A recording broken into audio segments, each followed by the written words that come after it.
right. How do I maximize it? All right, here comes efficiency video. We already have 8 pages of my lecture notes. Now I'm gonna go over it and help you make more sense out of these notes. So we're talking about efficiency, right? And efficiency story starts with the marginal benefit and marginal cost. So marginal benefit and well, marginal cost is on the next page. So we talked about marginal benefit before, so you should remember that it's what the additional benefit a person receives from consuming one more unit of a good or service. So the key thing is one more unit of something. Remember we talked in class about splitting like a big action, big decision making into smaller slices. So that's what thinking on the margin is, and that's what marginal benefit is about. All right, and well, to be more precise, we can actually think about marginal benefit as the maximum amount of other goods or services that a person is willing to give up to get whatever he or she is getting. So it's even like more detailed way to understand what benefit is about in general. So so we can tell or figure out how much someone values something, right? By looking at how much he or she is willing to give up. So it sounds similar to marginal cost or like opportunity cost, right? But the difference is that in case of marginal benefit or benefit in general, it's something that we're willing to give up, right? It's about our preferences. And in case of opportunity cost is what one must give up based on like cost structure or actually technological way things are arranged. All right, so another thing about marginal benefit we actually supposed to know already is that it goes down. So with each additional unit, we getting usually more benefit, but this benefit tends to decrease. So this is what it says, diminishing marginal benefit.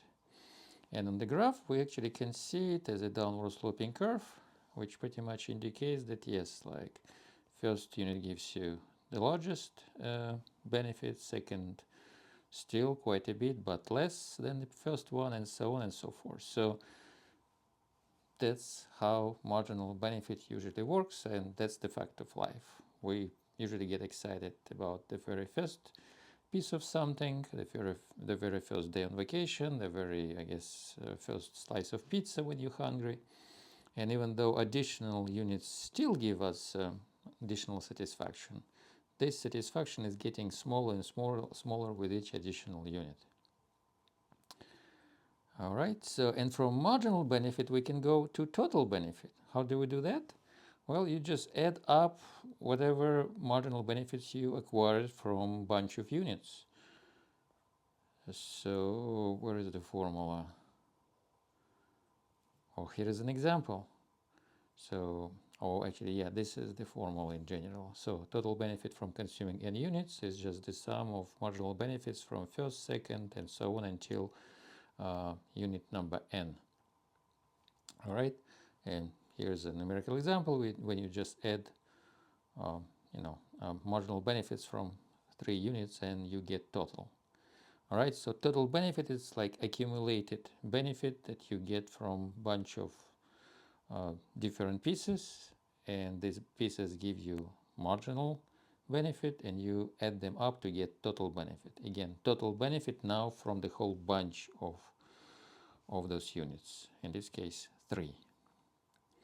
All right, so a quick note, important note is that decreasing marginal benefit doesn't mean that total benefit is decreasing. You see, as you're adding these units up, as long as they're positive, it's enough to actually increase total benefit with each additional unit. And our ultimate goal eventually is to maximize our total benefit, or actually total surplus, when we add like marginal cost. But in this case, if you just think about benefit and ignore possible cost, then again, you would focus on total benefit. And marginal benefit is just incremental increase in total benefit. All right, next page. So now we can talk about marginal cost and total cost, and the idea is similar. So just like marginal benefit is benefit from one additional extra unit, marginal cost is the opportunity cost of producing one additional unit of good or service. So similar idea, the most important thing, we're talking about one additional unit. So we're slicing like the big like decision or big action into smaller pieces and look at every small step, individually. So marginal cost, unlike marginal benefit, tends to increase. So we're talking about increasing marginal cost. Well, I'm not sure if I have it in the notes, but one way to understand why marginal cost usually goes up is to think about the so-called the law of low-hanging fruit, which basically means that think about like picking fruits from a tree. So if you have like full tree available and you want just few apples, right? The marginal cost of each apple to pick will be very low in the beginning because you will be going for the lower hanging fruit. But as you run out of low hanging fruit and reach for those that hang higher, then it gets increasingly more and more costly to get each additional apple. And that's actually how things work very often in other situations. But the most simple case would be like a fruit tree, you're picking apples or fruits in general, and realizing that marginal cost of each additional fruit gets higher as you run out of those lower hanging fruits. All right. Next thing, total cost, same idea, similar idea to total benefit. You just add up your marginal cost from each additional step and get to total cost. And here's a numerical example, and graphically it looks like this. If you have a marginal cost curve, then as you producing more and more of those units, you accumulating this marginal cost. So in fact, also it's speaking of marginal benefit. I'm not sure if I mentioned it, but you can just add numbers, right? But it's actually more convenient just to think in terms of area. So we just use these separate individual numbers for each unit just to make it more tangible. But again, in our problems that we're gonna work with, we will work with areas. So again, in terms of marginal benefit, that's like benefit from first unit, that's from second, third, and then you add them up, and in fact they kind of build up this area under the curve. In case of benefit, and in case of cost, similar idea, you add these marginal costs and they pretty much fill this area under your marginal cost curve. And again, very convenient way to think about it, is to think in terms of areas. All right, next thing, marginal surplus. Marginal surplus basically is the difference between marginal benefit and marginal cost. Okay, and now we can talk about allocative efficiency. So we haven't talked about efficiency yet, so getting ready. And basically there are, different ways to think about allocative efficiency. One is to think about it as producing all units for which MB exceeds MC, or as we actually introduce this marginal surplus thing, equivalent way to put it would be to say that we want to produce all units for which marginal surplus is positive. Clearly, hopefully guys you understand that these are equivalent things, because if your marginal benefit exceeds marginal cost and marginal surplus is the difference between these two things, MB minus MC, then if this thing is larger than this thing, then clearly this thing is positive. So this statement is equivalent to this one. So in fact, thinking in terms of marginal surplus might be more intuitive because it's just one variable. You're comparing to zero rather than comparing two variables, marginal benefit and marginal cost. But again, either way is fine. And again, they're equivalent. So efficiency, we have a definition of efficiency. So generally speaking, it's achieved while all units of a good for which MB exceeds MB are produced. All right, so I guess I already said it. All right, so again, like when we talked in class, in this case, we're talking about efficiency of like overall efficiency, not like efficiency on the margin, because on the margin, this is what works. So is it, like, if you wonder if it makes sense to make another step, you basically compare MB and MC, and if MB justifies MC, then you do make this step. But if you think about it like overall efficiency, or like in terms of like how actually many of these units you want to get, then you use this approach. So you want to produce all units for which MB exceeds MC. And if you do that and stop when you run out of those units, then you will be at the point of allocative efficiency. Okay, so now look at this graph. And yep, this is where we pretty much put both graphs on the same diagram and see what happens. And as you keep increasing your output, then you can see that you're gaining some benefit, right? So this distance is the marginal benefit from the first unit. This is marginal cost to get this unit. And this distance is actually marginal surplus from producing and consuming the first unit.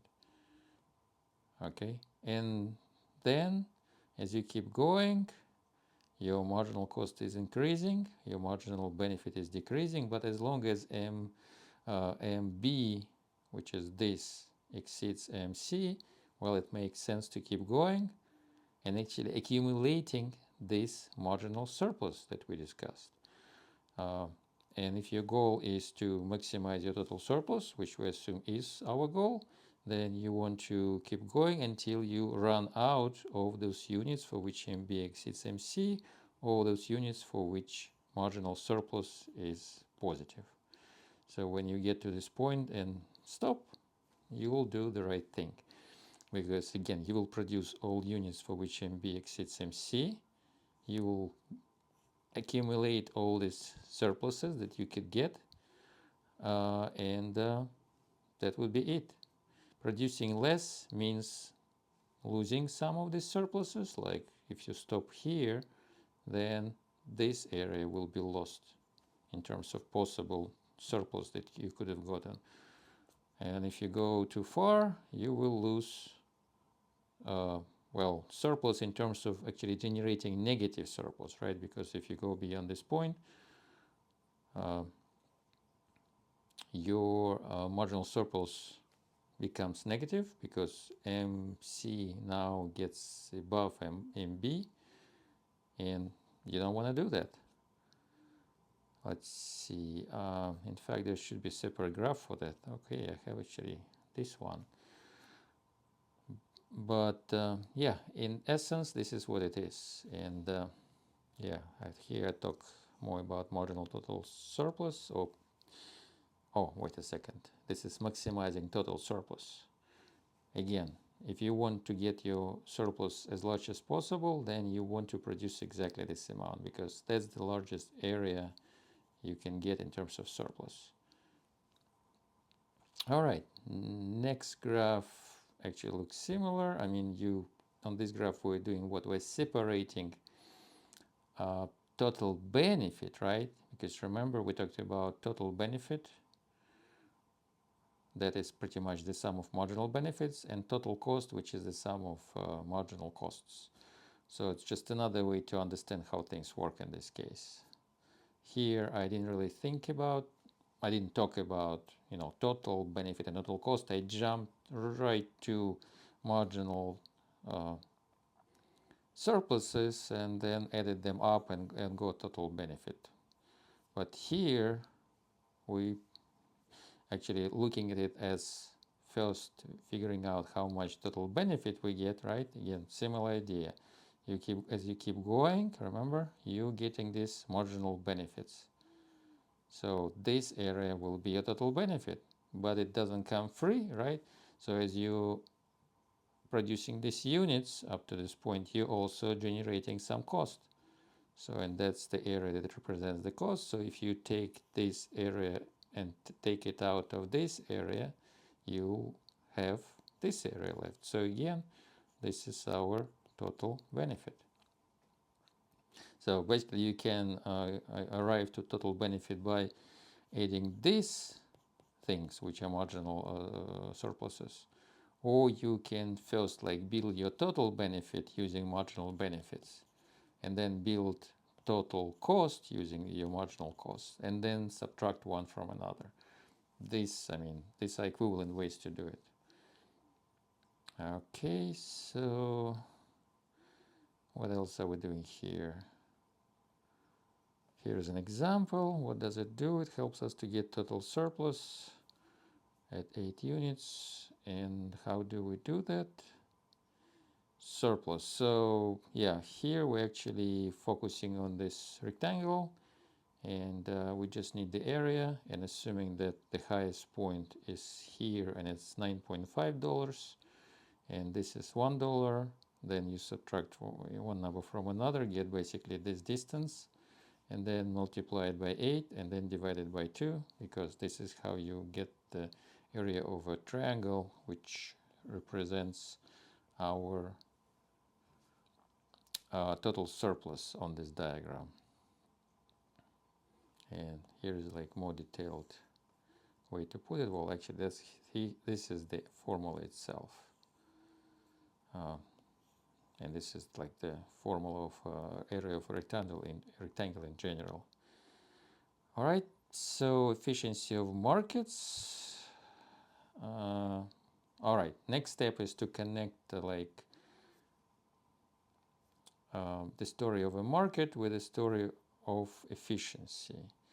And this is what we did in class, and actually I feel like we probably did it a little bit better than the way I do it in these notes.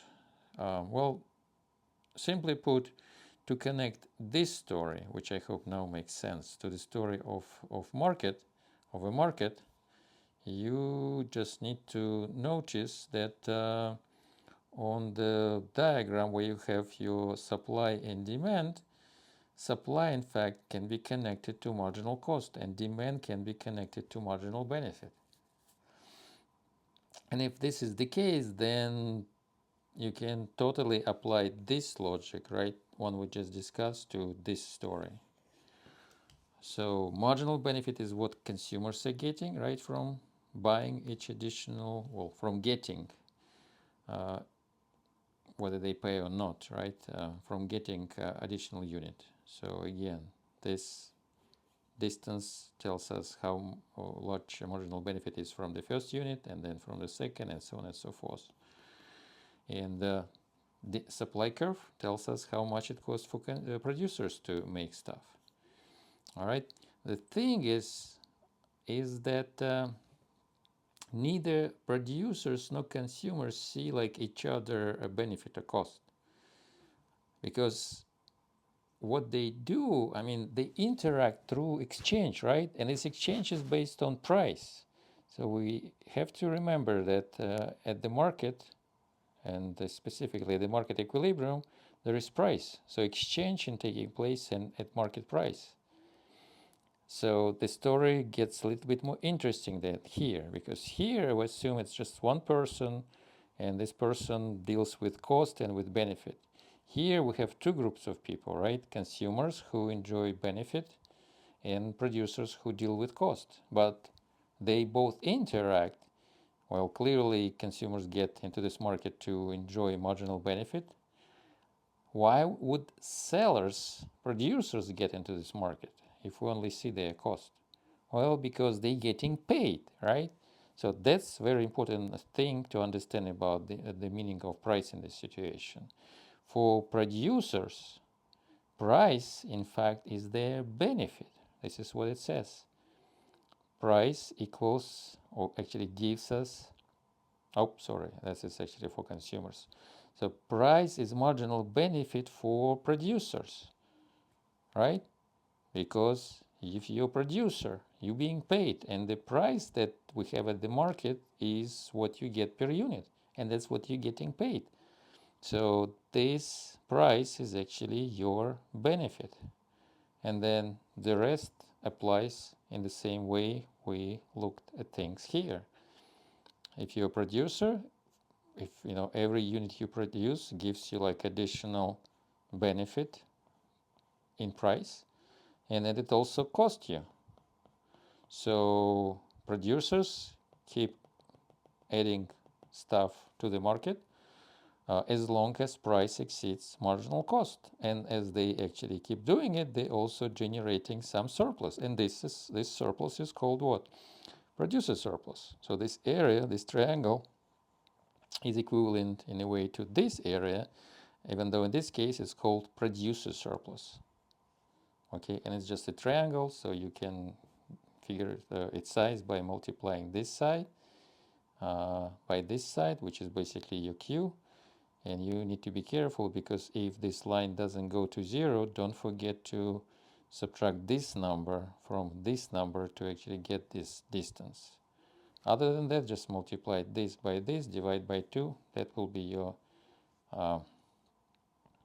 producer surplus.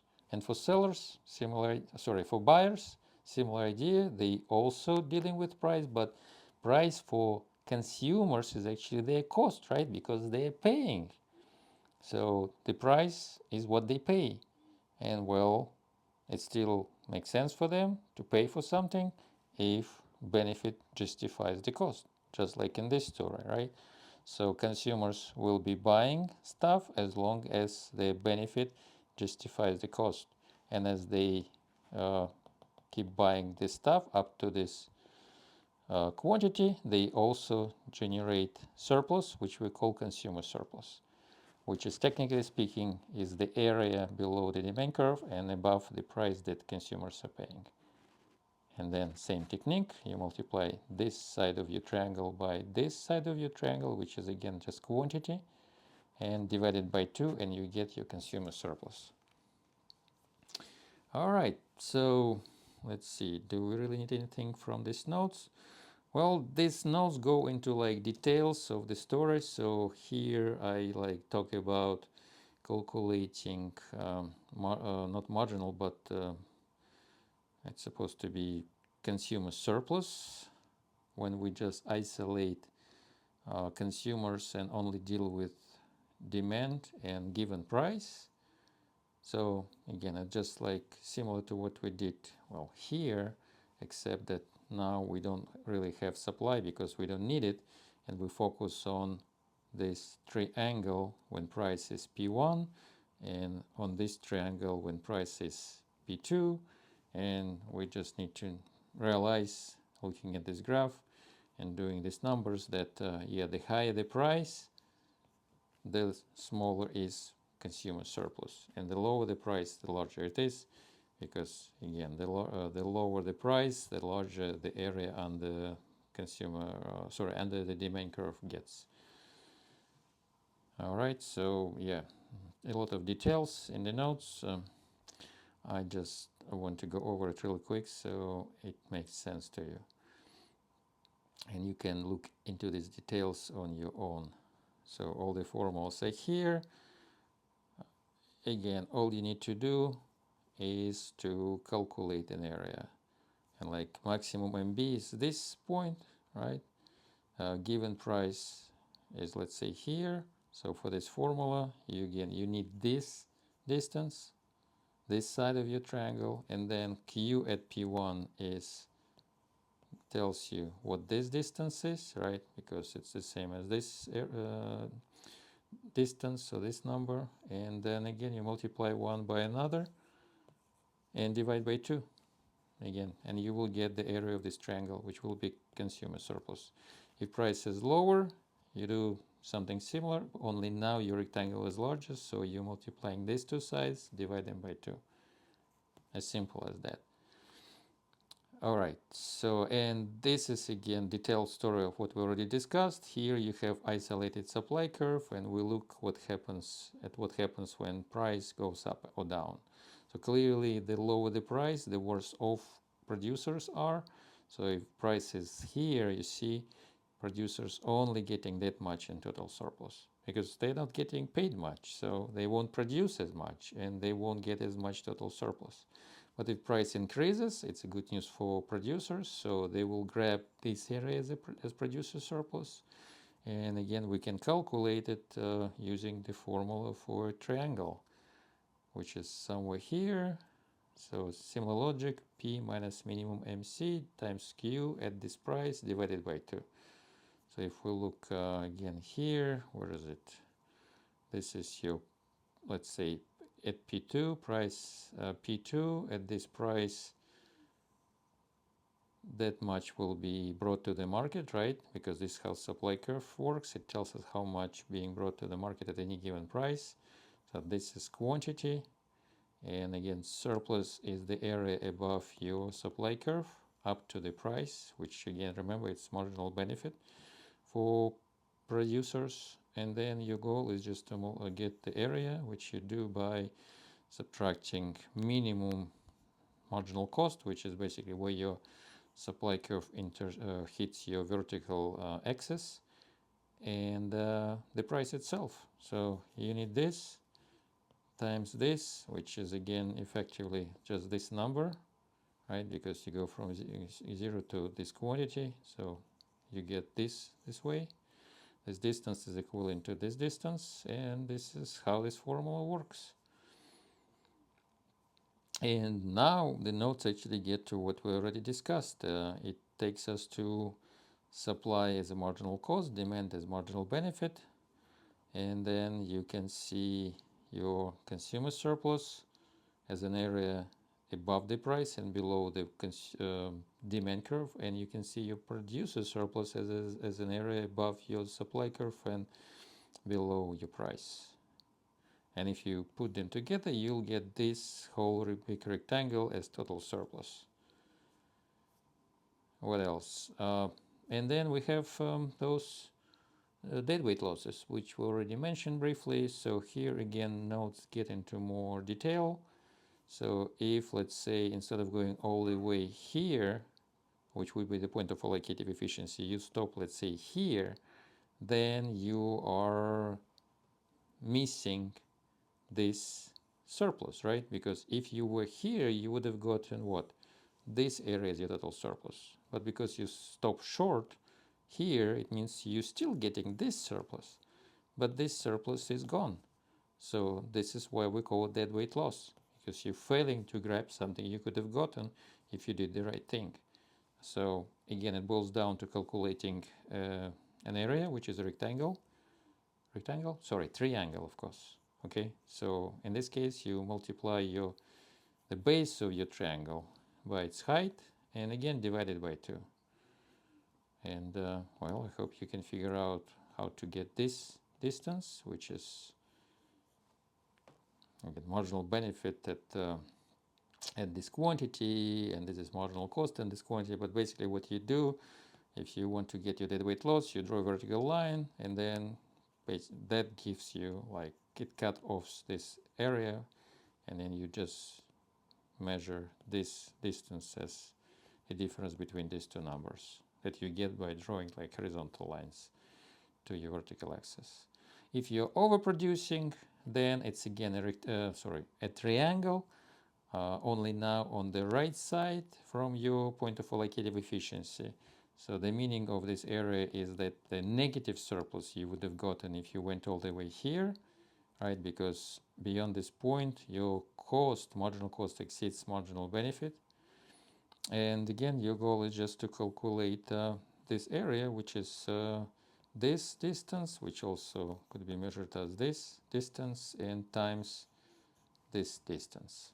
And that will give you deadweight loss from overproduction in this case. Okay, so here we are. Looks like I got it done exactly in 30 minutes. I hope it helps. Talk to you later.